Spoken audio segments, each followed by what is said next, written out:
경제 현안을 보다 쉽게 풀어보는 경제 읽기 시간입니다. 오늘도 다양한 경제 이슈들 김대우 경제학 박사와 살펴보겠습니다.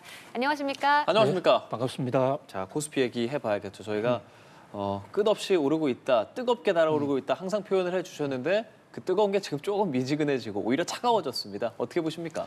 예, 그야말로 찬바람, 찬물을 끼얹는 그런 장세다 이렇게 볼 수 있습니다. 하루만 이렇게 주가가 떨어진 게 아니라 하루 전에도 사실 많이 떨어졌었는데 오늘 연이어 이틀 연속으로 떨어지는, 그러면서 사이드카까지 발동되는 아주 이례적인 상황이 벌어졌습니다. 4천선도 무너졌고요. 그동안에 상승한 것의 상당 부분을 까먹었는데 지금 이 순간은 조금 좀 회복하고 있는 모습이죠. 예.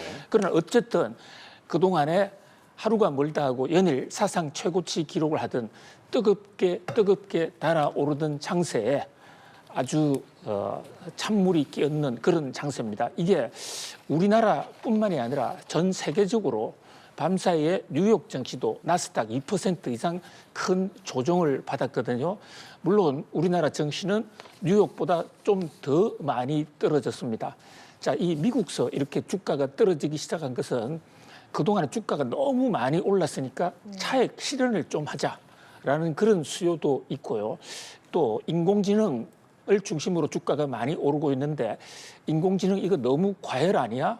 그리고 지금 별로 돈도 못 벌고 있잖아?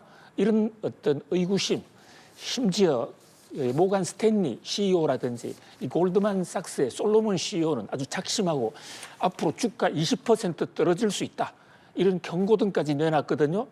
그런 상황에서 한국은 사실 미국보다 주가가 단기 더 많이 올랐습니다.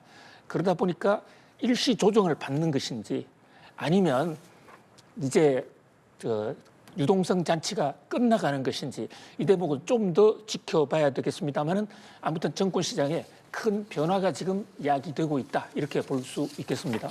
예, 그런데 지금 코스피도 사이드카가 발동됐지만 코스닥도 동시에 이제 발동이 된 거거든요. 제가 기억하기로는 작년 여름쯤이었던 것 같아요. 8월 5일이었던 것 같은데 그때 블랙 먼데이다 이러면서 동시에 이 사이드카가 발동됐었는데 그 후로 처음이에요? 예, 사이드카가 뭐냐?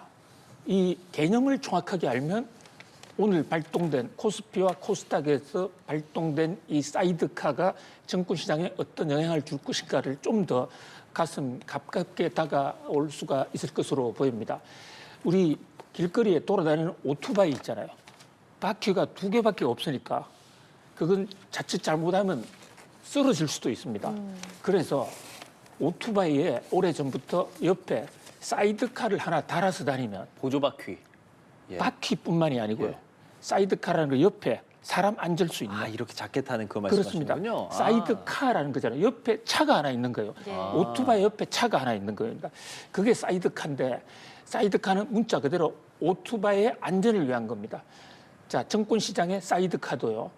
지금 이 코스피가 급격하게 떨어지는데 요게 떨어지는 요인 중에 하나가요. 선물과 현물의 차이. 자, 선물은 미리 주식을 사는 거를 퓨처 트레이드 선물이라고 하는데 선물은 증거금이 조금만 있어도 지금 당장의 물건을 인도하는 것이 아니니까 5%만 투자해도 100%어치를 살 수가 있습니다. 예. 그러니까 주가 올라갈 때 많이 사고 주가 떨어질 때 또 빨리 파는 이런 단기 속성형 성향이 있거든요. 그런데 선물 시장에서 갑자기 심리적으로 무너지면 선물은 바로 현물에 영향을 준다고요. 그걸 차단하기 위해서 1분간 일단 사이드카 잠시 운영하는 겁니다. 한마디로 정권 시장의 안전을 위해서 1분간 끌어들이는 건데 뭐 사이드카가 발동됐다고 해서 무슨 불이 났다든지 뭐 정권 시장이 붕괴한 이런 것은 아니고 안전을 위한 것이다.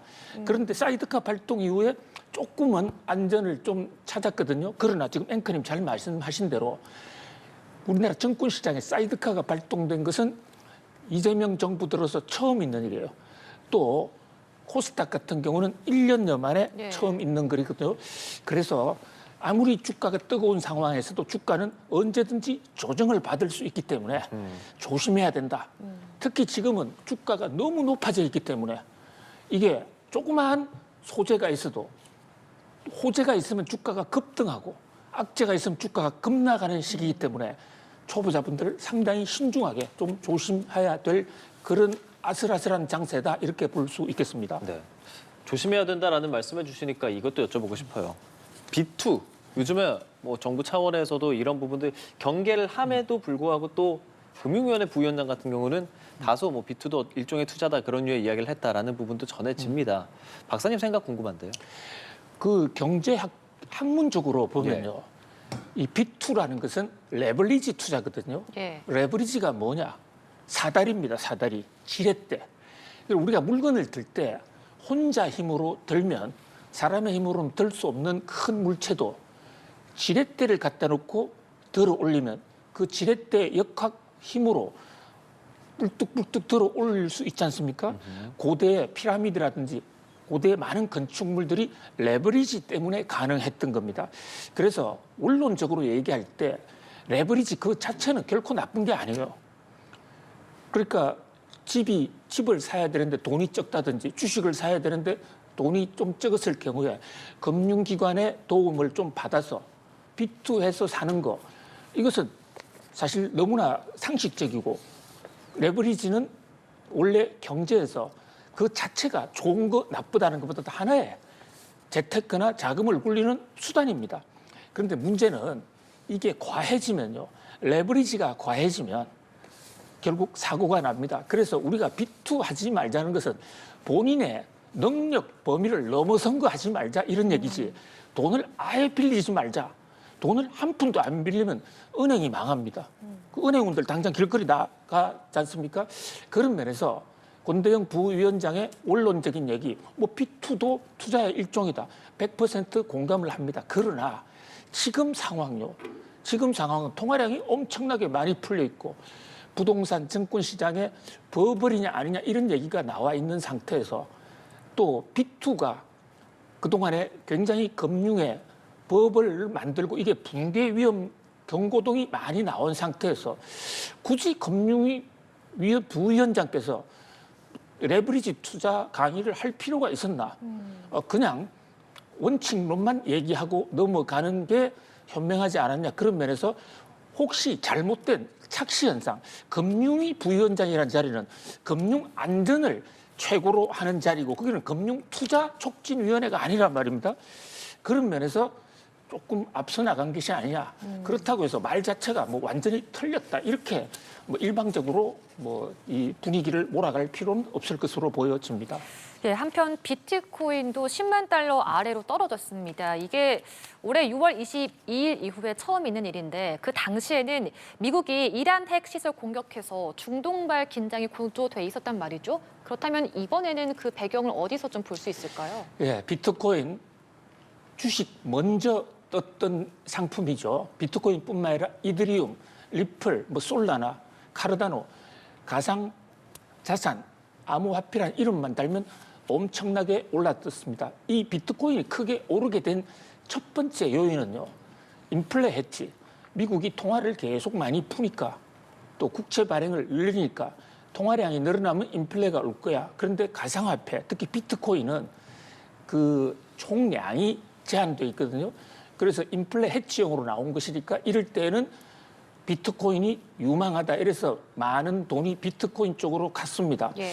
그런데 최근 들어서 금리 인하 12월 달에 못할지도 모르겠다. 지금 미국의 물가가 여전히 높다 보니까 금리 인하 속도가 좀 늦어질 것 같은 그런 분위기. 이제 그런 요인이 하나 있는데다가 또 하나 지금 세계 경제의 위험 요인. 혹시 AI 붐이 AI 거품이 터지지 않겠냐. 이렇게 어떤 경제가 잘 나가다가 어떤 기술적 고장이 일어났을 때는요. 그럴 때는 위험 자산부터 주가가 가격이 빠지거든요. 위험 자산이라 하면 담보물이 적고 또 그 신용이 보편적으로 확산이 안 돼 있을수록 위험성이 높은데 위험성이 높은 대신에 그것은 또 수익성이 높기 때문에 예. 경제가 잘 될 때는 위험 자산이 인기를 끕니다. 그런데 지금 AI 버블이 있다. 주가 떨어진 거와 마찬가지로 AI 버블 폭탄에 대한 경계 때문에 비트코인이 떨어지고 있는데 거기다가 지금 미국에서 상호 관세 재판이 지금 빠른 속도로 급물살을 타고 있는데요. 조만간 앞으로 한 10여일 후면 결과가 나올 거거든요. 그 결과에서 만약에 그 트럼프의 상호 관세 무효야 이러면 적어도 일시적으로는 그 돈 다 돌려줘야 돼요. 예. 돌려줘야 되면 어떤 문제가 생기냐면 미국은 지금 관세를 통해서 다른 나라로부터 돈을 많이 끌어모았지 않습니까? 그 돈 돌려주면 미국의 재정이 부족해질 수가 있습니다. 그러면 채권을 더 찍어야 됩니다. 국채. 그러면 미국 국채 금리가 폭등합니다. 금리가 폭등하면 비트코인은 그야말로 취약합니다. 비트코인은 금리가 내릴 때 상승 탄력을 받는 것이거든요. 금값도 마찬가지입니다. 그런데 상호 관세가 무효라는 대법원 판정이 나오면 국채 금리가 폭등할 가능성이 있고 이것은 비트코인과 금값의 아주 악재다. 그러나 중장기적으로 봤을 때 트럼프 대통령이요. 이 관세 폭탄이 무효라는 법정 판결이 나와도 대부분의 판결이 나와도 다른 요인을 가지고 또 세금을 걷어갈 겁니다. 그렇죠. 그러나 거기에는 일정 시차가 있어요. 타임래그. 그래서 한 번쯤은 혼돈, 케이오스 같은 상태가 올 수도 있다. 그런 것을 무서워하면서 암호화폐 시장이 먼저 떨어지고 있다. 또 하나는 이더리움이란 이 가상화폐 저기서는요. 해킹 사건이 또 일어났습니다. 저게 고질적인 문제거든요. 예. 한 번씩 해킹이 일어나면 이 불안한데 과연 가상화폐 할 수 있을까? 요게 달러라 우리 원화 같은 통화하고는 좀 다른 점이에요. 그런 공포가 겹쳤다 이렇게 볼 수 있겠습니다. 예, 관세 얘기를 해주셨으니까요. 에이펙 계기로 한국과 미국 관세 협상 타결됐다라는 뉴스까지는 많은 분들 보셨어요. 그래서 MOU도 체결을 해야 할 거고 팩트 시트도 나와야 되는데 그 부분은 아직 조율 중이라고 봐야 됩니까? 그렇습니다. 아직까지 우리가 도장 찍은 것도 아니고 서류가 공개된 게 한 번도 없지 않습니까? 양측에서 발표를 했는데 우리가 3,500억 달러 그중에서 2,000억 달러만 현찰로 하되 그 현찰도 200억 달러씩 나누어 산다. 이렇게 발표를 했어요. 그런데 트럼프 대통령이 미국 가는 비행기에서 한국이 6천억 달러 투자할 것이다. 이런 얘기. 그 근거가 없는 얘기인데 어쨌든 서류로 해놓지 않다 보니까 도대체 뭐가 맞는 거야. 또 우리는 농산물 개방 절대 없다. 추가 개방 없다고 그랬는데 하워드 러트닉 미국 상무장관은 한국이 이번 협상을 통해서 100% 개방을 하기로 했다. 이렇게 발언을 하니까 뭔가 똑같은 사안을 놓고 서로 간에 시각차가 있지 않느냐. 예. 이런 관점이 있었기 때문에 이제 팩트시트, 실제로 무슨 일이 있었냐 이것을 서로가 그 협상의 결과를 미국 백악관과 상무부가 홈페이지에 올립니다. 우리도 홈페이지에 올리거든요. 이제 그거를 보면 과연 협상이 얼마나 잘 됐는지 그리고 그 한미 관세 협상에 따라서 이것이 세계 경제나 한국 경제에 미칠 영향, 특히 환율에 미칠 영향. 지금 환율이 상당히 불안하거든요. 뭐 그런 면에 대한 좀 디테일이 나오지 않을까 그렇게 판단을 해 봅니다. 예. 한편 또 이제 국내 경제 이야기를 좀 해보면 중소기업 특화은행인 기업은행의 연체율이요. 금융위기 이후에 최고치를 기록했다고 합니다.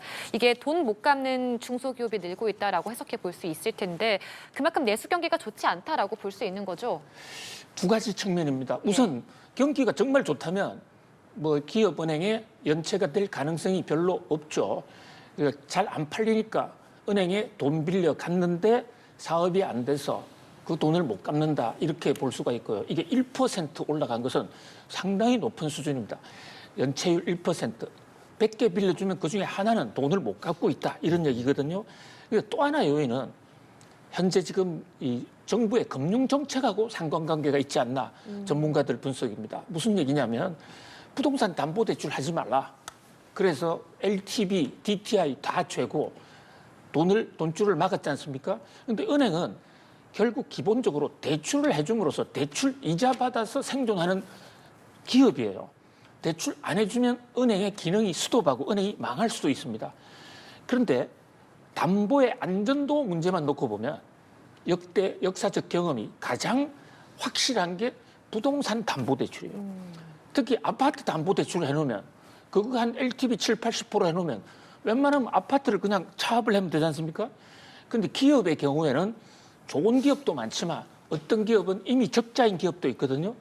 그래서 정부가 부동산 대출을 막으면서 이것을 기업 쪽으로 돌려라 이러니까 은행에서 아주 심사 평가를 제대로 해야 되는데 그냥 일단 돈 대출 나가는 게 더 급하다 보니까 옥석을 가리지 않고 아무한테나 빌려줘서 소위 말하는 좀비 기업, 가만히 두거나 돈을 빌려주거나 어차피 망할 수 있는 기업한테 돈을 더 빌려준 거 아닌가.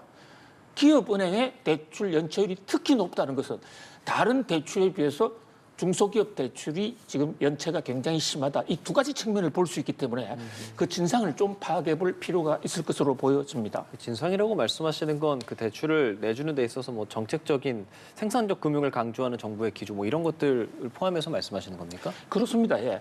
그러니까 생산적인 것은 좋은데 아무리 생산적이라 하더라도요. 생산적이라는 게 이 사회의 부가가치를 만든다는 건데 그게 단기에 자금이 회수가 안 되면 기업 입장에서는 돈은 투자했는데 은행에서 돈 빌려왔단 말이죠. 그랬는데 생산적 기조로 가긴 갔습니다만 수익 구조가 확보가 안 되면 일단 돈을 못 갚을 수가 있는 것이죠. 그래서 생산적 기조로 자금을 보내는 거 매우 중요합니다. 그런데 이것을 일선은행에서는 그와 동시에 자금의 회수 가능성, 이것은 은행의 생존 기반 조건이거든요. 그런 면에서 담보 없는 곳에는 돈을 빌려주지 마라 이런 얘기는 아니고요.